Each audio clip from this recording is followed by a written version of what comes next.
Tiniyak ni Senator Sherwin Gatchalian na magagamit sa tama at hindi sa korupsyon ang 2026 national budget. May tuturing din umanong people-centered ang pondo dahil mas nakatutok ito sa pangailangan ng publiko.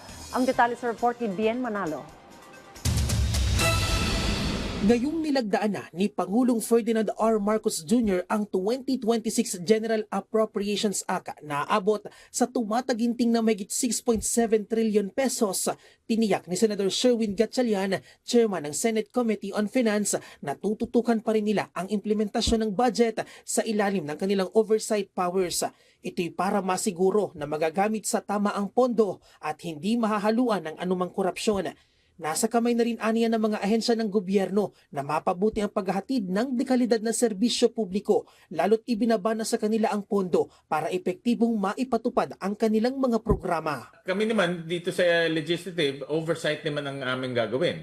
Yung pag-implemento ng budget napakahalaga rin dahil diyan rin pwedeng pumasok yung corruption doon sa implementation ng budget. Kaya imo-monitor natin mabuti itong implementation ng budget. Bagamat may mga item na vinito o inalis aniya ang ehekutibo sa pambansang budget, matatawag ito bilang people-centered budget dahil mas nakatutok aniya ito sa pangangailangan ng mga tao. Nilinaw din ng senador na mula sa ehekutibo ang mga vinitong item at hindi galing sa lehislatura. Aabot sa mahigit 92 billion pesos na Unprogram Appropriations Fund ang natanggal sa 2026 GAA. Kasama na dyan ang kontrobersyal na 80 billion pesos sa GIP program na posibleng magagamit aniya sa katiwalian. Inalis din ang subsidiya para sa mga government-owned or controlled corporation o GOCC na nagkakahalaga ng mahigit 6.8 million pesos na may epekto aniya sa operasyon ng iba't ibang ahensya. Tinanggal din maging ang pondong nakalaan para sa RACE program na gagamitin bilang pambayad ng utang sa ilang malalaking car manufacturers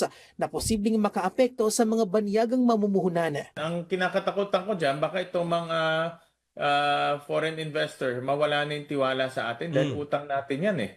No? At pumunta sila dito para mabayaran itong mga nagpunta sila dito para mabigyan sila ng insentibo, no? At magtayo sila ng mga factory dito sa ating bansa. Nilinaw naman ni Senador Gatchalian na may paggagamitan ang mga navitong items. Samantala, nangako naman si Gatchalian na patuloy na tutugunan ang ilang hamong kinahaharap ng sektor ng edukasyon na nakakuha ng pinakamalaking budget allocation na aabot sa mahigit 1.3 trillion pesos. Kasama sa paglalaanan ng pondo ang paglikha ng libu-libong teaching and non-teaching plantilla positions sa mga pampublikong eskwelahan at pagpapatayo ng mahigit 20,000 silid-aralan sa buong Pilipinas. Bien Manalo para sa Pambansang TV sa Bagong Pilipinas.